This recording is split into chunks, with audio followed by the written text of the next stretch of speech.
Good morning everyone, welcome back to new blog. काल रात्री late night थोडी editing करत बसलो होतो, कारण एका दिवसामध्ये ना 3 ब्लॉग एडिट केले आणि तिघं आजपासून अपलोड. कारण आजची तारीख आहे 5, 6, 7 जानेवारी, म्हणजे कंटिन्यू 3 ब्लॉग येतील. आणि ते ब्लॉग एडिट करत असताना एक गोष्ट मला जाणवली, त्यामध्ये ना आग व्हायला लागली. मग मी थोडं त्याला चोळत बसलो, एडिटिंग करत बसलो आणि 1-1.5-2 तासानंतर जेव्हा मी लॅपटॉप शटडाऊन करून गेलो आणि आरशामध्ये बघितलं तर माझा डावा डोळा डायरेक्ट सुजलेला होता. म्हणजे ही जी खालची आयब्रो आहे ना ती दिसतच नव्हती. आणि जर तुम्ही नोटीस करणार तर काल रात्री फक्त डावा डोळा सुजलेला होता आणि खूप जास्त होता, आता कमी झाला आहे. आणि पॅरलली आता उजवा पण तसाच सिच्युएशन झाली आहे. हे सगळं ना याच्या खाली असं सुजलेलं आहे. माहीत नाही काय रिॲक्शन झाली, काय माहिती. रात्री तर प्रॉपर थोडं दिसत पण नव्हतं मला डाव्या डोळ्याने, बट आता तरी थोडं उघडता येतो आहे, कारण पूर्ण खालचा आयब्रोज गायब झाला आहे. त्याच्यामुळे आता बघूया, आता डॉक्टरला दाखवायचा विचार चालू आहे. काल सकाळी सकाळी उठून म्हणजे हे आणायला गेलो होतो मायग्रेनच्या टॅबलेट मेडिकलमध्ये, आणि आज सकाळी सकाळी उठून आता याच्यासाठी ॲटलिस्ट टॅबलेट तरी घेईल. काय माहिती आता काय आय ड्रॉप देईल की टॅबलेट देईल काहीतरी, बट नको आहे मला जास्त, कारण थोडं पेन होतोय त्याचा. आग होतेच आहे अजूनही, असं नाही की आग बंद झाली आहे. आणि ते सुजलेलं पण चांगलं दिसत नाही आहे, त्याच्यामुळे टॅबलेट घेऊन लवकरात लवकर त्याला आपण नॉर्मल करूया. आणि इकडे अर्जू डेली सकाळी उठून बादाम खाते, बट फक्त बदाम रे, बदाम शुद्ध बोलायला शिकतो आधी. अभि चिडेल, कारण तिला माहिती होतं पुढचा डायलॉग काय येणार आहे, म्हणून आधीच चिडून घेतलं. बिलकुल गप्प बस. आधीच चिडून घेतलं. मग आता 2 वर्षापासून खाते, पण अजूनपर्यंत अकलीमध्ये काही फरक पडलेला काय बोललो होतो ना की पुढचा डायलॉग तिला माहिती आहे, म्हणून आधीच चिडून घेतलं. कितना काय हो भाई 2 साल में बादाम जाते का आपको? अरे बदाम इरिटेट करतोय नुसता. थोडी बहुत तो आई है भाई, आता थोडी बहुत तो आई है. हे असे हे हा छळ आहे, हा छळ आहे, माहिती का? आता रेकॉर्ड झालंय ते कॅमेरामध्ये असं. हे बघा हे असे प्रकार चालतात हिच्या ऑफ कॅमेरा. देखील मी दाखवत नाही. आजपासून रेकॉर्ड करेल या गोष्टी, माहिती तुला. मी काय रेकॉर्ड करेल ना मग, तर तुला माहिती नाही. चहा एकदम रेडी आहे. ब्रेड होतं त्याला टोस्ट केलंय आणि इकडे थोडं विकली अनालिसिस चालू आहे चार्टचं. BTCचा चार्ट आहे आणि इथं गोल्डचं चार्ट. आता थोडंसं विकली अनालिसिस करेल, कारण उद्या मंडे आहे. आपलं जे न्यू चॅनल लॉन्च झालं आहे, जे ऑलरेडी तुम्ही बघितलं असेल, त्याच्यावरती थोडंसं विकली गोष्टी करायला लागतात. जसं की मी हे मागच्या वीकचं करून ठेवलं होतं, बट चॅनल लाईव्ह नव्हतं. बट बऱ्याच गोष्टी त्या चॅनलला तुम्ही द्या, एकदा भेट द्या, तुम्हाला बघायला मिळेल या सगळ्या गोष्टी, की हा रेजिस्टन्स, हा सपोर्ट, ही ट्रेंड लाईन, हे कसं वर्क करतं, कॅन्डल पॅटर्न कसा वर्क करतो, हा सगळं तिथं छोट्या छोट्या गोष्टी मी शिकवण्याचा प्रयत्न आहे. आणि ह्या डिस्क्रिप्शनमध्ये पण त्या चॅनलची लिंक आहे, तर तुम्हाला वाटत असेल तर तुम्ही येऊन तिथं सबस्क्राईब करू शकतात आणि लाईव्ह सेशन बघू शकतात. कंटिन्यू लाईव्ह चालतात 3-4 तास दिवसातून, जितका प्रयत्न आहे माझा तसा. आणि आता पुरेसं झालं आहे प्रमोशन आपलं स्वतःचं. आता हे चहा जी थंड होते. अर्जुने एकदम चांगली गोष्ट मला बोलली की तू जे गोष्टी सांगतोय त्याच्यामध्ये तू टीचिंग हा शब्द नको देऊ, कारण आपण प्रॉपर एकदम टीचर नाही आहे त्या गोष्टीचे. कारण आपला जो एक्सपिरियन्स आहे तो आपण सांगणार आहे, म्हणजे की शिकवण्यापेक्षा मी जर माझा एक्सपिरियन्स शेअर करतोय असं बोललं तर ते चांगलं होईल. आणि मी तिच्या थॉटसोबत ॲग्री पण करतोय की शिकवण्यापेक्षा माझे जे एक्सपिरियन्स आहे तो मी शेअर करतोय, आणि त्याच्यातून तुम्हाला जे शिकायला मिळते ते तुमच्यावरती आहे.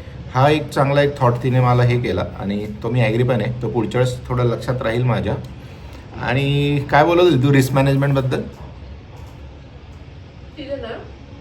म्हणजे मार्केटचा ना काहीच भरोसा नसतो, ठीक आहे. अप अँड डाऊनचा आपण त्या याच्यावर ना अनालिसिस करून ट्रेंड काय असतो हे आपण म्हणजे अनालिसिस करून सांगू शकतो. पण 100% नेहमीच सक्सेस हे नसतं. तर त्याला रिस्क मॅनेजमेंट म्हणतात, की किती प्रॉफिट घेता पाहिजे. की प्रॉफिट आलं तर मग ठीक आहे, तू उगाच नाही का, मग आपण म्हणतो नाही अजून भेटेल, मग ते काहीच नाही भेटत. असं पण नाही झालं पाहिजे.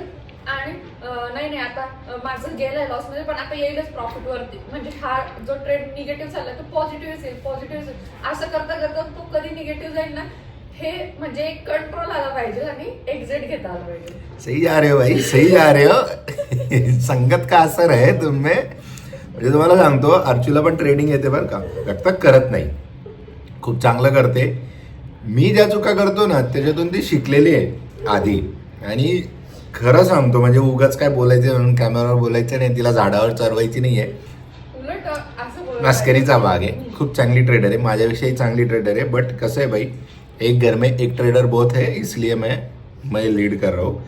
सो जो एक्सपिरियन्स तिने आता सांगायचा प्रयत्न केला, तिचं म्हणणं असं आहे की जो पण तुम्ही ट्रेड घेताय ना, तर घेतल्यावरती मार्केट तुमच्याच साईडने जाईल असं नाही आहे, अपोजिट साईडला पण जाऊ शकते. त्याच्यामुळे जो तुमचा स्टॉप लॉस असतो, रिस्क मॅनेजमेंट जे बोलतं की ह्या ट्रेडमध्ये मला एवढा प्रॉफिट पाहिजे आणि जर ट्रेड अपोजिट गेला तर मी एवढाच लॉस घेऊन एक्झिट करेल, हे सांगण्याचा प्रयत्न आहे की त्या गोष्टीवरती तुमचा कंट्रोल पाहिजे आणि स्टडी पाहिजे. जेव्हा लंबी रेस का घोडा असतो तो. बहुत हो गया आज का ज्ञान समाप्ति करते हैं और डेली ब्लॉग पर शुरुआत करते हैं. इथं आहे तुझी पोळी. टॅबलेटने तर काही फरक पडला नाही, बट अर्जुने घरगुती जो उपाय आहे तो लावलाय. तांब सोडल्यानंतर हे जातं. मला तर दिसते बाबा किरपोळी तुझी. खीरपोळी झाली जी बोलतात ना, बट मी जितकं ऐकून आहे ना की खीरपोळी जेव्हा होते ना त्याच्यानंतर ताप येतो. नाही रे. हो, जे बॉडीमध्ये जेव्हा हीट वाढतं ना तेव्हा ती अशा एवढ्या अल्सर थंडीत. पडेल ना. पण फरक पडेल ना. जसं गोळी घेऊन ट्राय करतोय तसं हे ट्राय केलं तर काय होईल? बट मी काय बोलतोय, फरक पडे ना पडे, पण थंड वाटतं. भारी खूप वाटतंय. करते राहो, करते राहू नये, स्वतःच्या हातात घे आणि कर आता. स्वतःच्या हातात डोळा कसा डोळे फिरवतो. बंद करायचं ना असं फिरवायचं. म्हटलं उद्या आपल्या चॅनलचा लॉन्च आहे, तर एकंदरीत माझा प्लॅन होता की एक दिवस आधी थोडंसं 2-3 असे व्हिडिओ शूट करून छोटंसं अनाऊन्समेंटची एक्साइटमेंट क्रिएट करावं. बट काय आहे, आता डोळ्यांनी असं केलंय थोडं. अर्जुने तेव्हा मगाशी जो तांब्या घासला ना तरी पण त्याचा काही फरक पडला नाही. आता तर वरची साईड पण सुजायला लागली, तर मी एक बेटर हे करतो की हा एक गॉगल घालतो, म्हणजे ना थोडंसं वेगळा वाटणार नाही चेहरा. कारण मी क्लिप बघितली तर चेहरा खूप वेगळा वाटतोय, सुजलेला वाटतोय. काय बोलत होतीस? तू खाऊन लगेच रूप येत नाही, तुला ते चोळावं लागेल थोड्या वेळाने. यार इसका मराठी ते 93 मार्क कसे चुकून पडले गेला काय माहिती. बोलते तूप खाऊन लगेच रूप येत नाही. अरे बट सोशल मीडिया मतलब रूप का ही तो सब है ना, तो रूप आना चाहिए जल्दी. तू बोलला मी चोळला पण फरक नाही पडला. अरे चोळत राहावं लागेल त्याला. अच्छा कंटिन्यू मध्ये भाई, इससे अच्छा तो फिर हम सह लेंगे ऐसा. आता ॲक्च्युली मी रावेत आलो आहे. माझा मित्र होता रमेश, तो मुंबईला शिफ्ट झाला आणि त्याचा इथला जो 1 BHK आहे तो त्याने विकायला काढला आहे, कारण त्याला तिकडे मुंबईमध्ये बघायचं आहे. सो जी पार्टी आहे ते त्याला दाखवायला यायचं आहे, कारण आता मुंबईला असल्यामुळे आणि 99 एकर्सला त्याने ॲड टाकली आहे, त्याच्यामुळे त्याला डेली तर पॉसिबल नाही, कारण मुंबईला राहतो. सो चावी माझ्याकडे देऊन गेला होता, म्हणजे आता ती माझ्याकडे आली, मी घेऊन आलो आहे चिंचवडवरून, त्याच्या ताईकडे गेलो होतो घ्यायला. सो आता हेच 1-2 दिवसामध्ये 1-2 राऊंड इकडे मारायला लागेल, जशी जशी इन्क्वायरी येईल त्याची. घरी आलो आहे आता, मस्तपैकी चिकन बनवून गेलो होतो, चिकनवरती ताव मारूया आणि आजच्या आपल्या दिवसाला इथं संपूया. हा ब्लॉग इथं एंड करू. भेटूया परत नवीन ब्लॉग सोबत. तोपर्यंत व्हिडिओ आवडला असेल तर लाईक करा आणि चॅनलला सबस्क्राईब नसेल केलं तर सबस्क्राईब करा. धन्यवाद.